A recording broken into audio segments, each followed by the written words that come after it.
नमस्कार. आयुर्वेदिक शाळा या चॅनलमध्ये तुमचे सहर्ष स्वागत आहे. आजच्या व्हिडिओमध्ये आपण गोकरू या औषधी वनस्पतीचे उपयोग बघणार आहोत. तत्पूर्वी जर तुम्ही चॅनलवरती नवीन असाल तर चॅनलला सबस्क्राईब करा. गोकरू या वनस्पतीला काही भागात सराटा देखील म्हटले जाते. गोकरूचे मूळ व फळे ही औषधात वापरली जातात. त्याचे मूळ हे बारीक चिवट 10 ते 12 सेंटीमीटर लांब, गोलाकार, फिक्कट उदी रंगाचे असते. त्यास थोडासा सुगंध देखील असतो. त्याची रुची ही गोड तुरट असते. गोकरूचे मूळ दशमूळातील एक घटक आहे.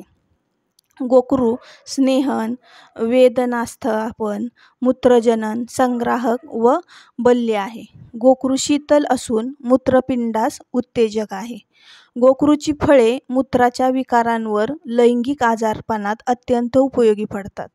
फळांचा संधिवातावर आणि मूत्राशयाच्या विकारांवर उपयोगी आहे. मूत्रपिंडाचा दुबळेपणा आला असेल तर पाण्यात धने, जिरे, गोकरू समप्रमाणात घेऊन कुटून उकळून गार करून घेतल्यास मूत्रप्रवृत्ती सुधारते. मूत्रपिंडास ताकद देखील येते. लघवी फार जर आम्लधर्मी होत असेल तर गोकरूच्या फळांचा काढा करून देता येतो.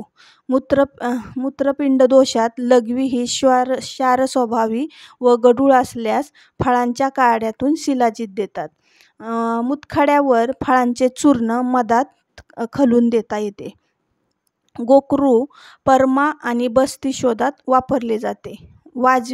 वाजीकरणासाठीही गोकरूचा वापर केला जातो.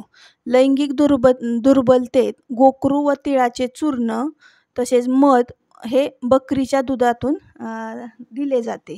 धातुपुष्टतेसाठी गोकरू, गुळवेल आणि आवळे समभागात घेऊन त्याचे चूर्ण दुधातून द्यावे. आमवातात गोकरू व सुंठ याचा काढा फार उपयुक्त ठरतो. पंडुरोगावर गोकरूचा काढा हा मध घालून दिला जातो. गर्भाशयाची शुद्धी होऊन वांजपणा नाहीसा होण्यासाठी गोकरूचा वापर केला जातो. तसेच गर्भिणीच्या धुपणीस गोकरू चूर्ण, खडीसाखर व हे तुपात कालवून दिले जाते.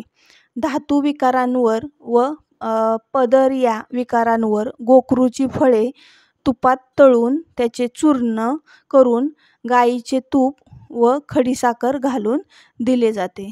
जर तुम्हाला माहिती आवडली असेल तर व्हिडिओला लाईक करा, शेअर करा. धन्यवाद.